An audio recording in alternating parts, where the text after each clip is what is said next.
military time. Currently, military is counted, military is counted for all employees for TCRS. But for salaries, right now, the only time that is counted is for teachers, and that's in the law. And it's up to 5 years. So we recommend that we look at that for the non-certificated folks and let them count up to 5 years military time as part of their years of experience. We've never done that in the past, but so that may be something that, I don't know, will have to be put on the board agenda to be voted on. And we don't really want to start this until next school year, because we'll have to do a budget amendment. We'll have to have everybody to submit all of their forms. And we would treat it just like we're doing with our verification of prior experience. They turn those letters into Karen double checks, make sure she puts a little note at the top what it would mean for that individual, and then they come to me and we sign off on it. So that same process would be for military. Well, they served our country. Absolutely. 5 years, you said services? Up to 5 years. Up to 5 Up to 5 years. That's what is counted currently for the certificated for the teachers. Have you done a survey, how many employees that looked at, by any chance? We're not gonna go retro, Not yet, no. we're just gonna No. go back and catch up whoever. Right, We so have- that's why I said effective with July, so for next year's budget, hopefully if the word gets out now, they'll get those forms in early. Of course, we'll have to give them time, like we did with the years of experience Right. for the pay scales now.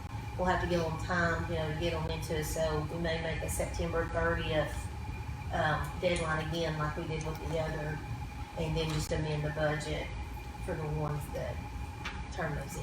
That's a nice pay bump for some vets. Yeah. Very good. So, Any questions on that? Staffing, number 7, just wanted to make sure that everybody understood that, we had talked about the 18 retirements. There were several classrooms that were under the state minimum this year, but we accounted for Kepler staff, McPeters Bend staff, and we placed everybody, including classified, certificated, everybody that stayed. There were several people that sought employment elsewhere and retired, but everybody that was still in good standing and stayed were placed, and we found spots for it. So in looking at the retirements being fairly high this year, I just wanted to make sure everybody knew that we were looking at roll-up numbers. So, for example, current second graders at Hawkins Elementary moving into third grade. We're looking at those numbers, accounting for a little bit of growth in certain grades. And if we are not at the state minimum, we will not backfill every position that leaves. And just through attrition, this is not cutting, but this is if a position leaves through retirement or seeking employment elsewhere, we're not going to automatically post that position to fill it, because there's potential savings in looking at our student enrollment, especially at certain school sites. There may be some additional savings for this upcoming year.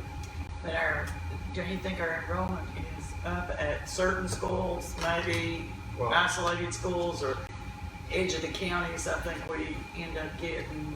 I think we are growing at certain points, yeah, edges of the county where we see property sales and that type of stuff. But if you look at that, if you open this general purpose school fund history, if you look at the BEP, the total ADM column, remember that we were held harmless, and you're gonna see the exact total from 1920 all the way through 21-22. So they funded us as that whole harmless. So we may be up year to date from last year on what we accounted for in our attendance, but we may not reach the 6349, because that was as of 1920, right before COVID, and we did have students move, we had families move, we had folks go to homeschool, we had quite a bit of transition there in the midst of that. So what our actual total APMs come back, even though we may have gained year to date,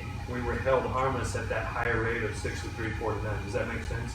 So even if we're looking at 6126 and it's an increase of our attendance rate last year, our ADMs were held at that held harmless for 1920. I got you. So, with that being said, we are going to look at staffing very, very tightly to account for any of that. We also need to account for, and this is a good thing, the verification of experience has cost us this year. The salary increases cost us this last year.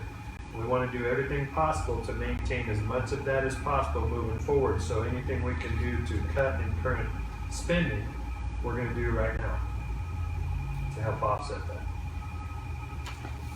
That's all I have for staff. The only other thing the only other thing I would talk about is, we have started to feel the effects of teacher colleges in the state of Tennessee being underrepresented. And they're not pumping out as many teachers as what we need. So we have started several things. As you know, we've got Grow Your Own, which is very, very positive for us, and it's greatly benefiting our special ed teacher population, those that want to get into special needs education. We're also looking at some creative outside the box initiatives through the state of Tennessee in getting general education teachers through a Grow Your Own program, where coupled with the Tennessee Promise and big time discounts and or free tuition from participating universities, we can recommend students coming out of high school through the Teacher as a Profession program, through the CTE program with the state, to go in a Grow Your Own program, zero cost, net cost to them by the end of the program. Now, kind of goes with TISA. There's a lot of details there that we still need to work out, but there's a huge potential there that we can start working with our students that are graduating from our high schools that have an interest in going into teaching. We can start them in high school doing certain things, get some things out of the way, get them some experience, and then work them into a general education Grow Your Own program. Which used to be called Future Teachers of America Club. Can I say this about, because my niece went to Northeast State to be a nurse, then went on to King to get her DS. So if she signed the promise to come back to stay in Ballard Health, I think it was Ballard Health that paid her tuition for the last 2 years, for X amount of years, then she never had to pay that off. Or when we do Grow Our Own, and I know a lot of it's through We haven't grants signed a and stuff. contract. So they're signing a contract, they've got. Currently, the ones that we have in the special needs program have all signed a contract. We've only had one person leave, and they did have to pay back the remainder of Okay, that. that's what. Because it is an investment. Even though we're not physically paying anything, we're working with that university and guaranteeing those spots, and it does come at a cost to them. Right, Because they could fill it with a fully paid tuition student. right. So that's an investment, and they do sign saying that if they don't complete the program and or don't remain employed by us by a minimum, we have 5 years, yes, Yeah, I we was did gonna do say, 5. what's the years? We did 5 years after the completion of the program, so we've got them on the hook because it's an investment. So we've got them on the hook for 5 years post completion of the program, as long as they remain in good standing. Now, something happens, they get poor evaluations, we would cut them loose. But if they're in good standing, they have to remain employed by Hawkins County as a result of that program. So those two things under staffing, if that's okay with you all, we will proceed with those and report back to you on figures that we're seeing. Any specific items that you guys want to be considered, included? An example of this was 3 years ago, you guys mentioned and brought back up the grant writer, which we were able to secure a couple of years ago, and she has paid off 100-fold. And she's going to do a presentation at the end of this year to show you just how much has come in and how we've benefited from her work there.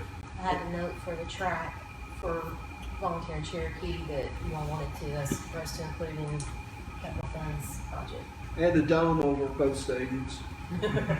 Swimming pools at both schools, bowling alleys. What about the gym floor at Cherokee?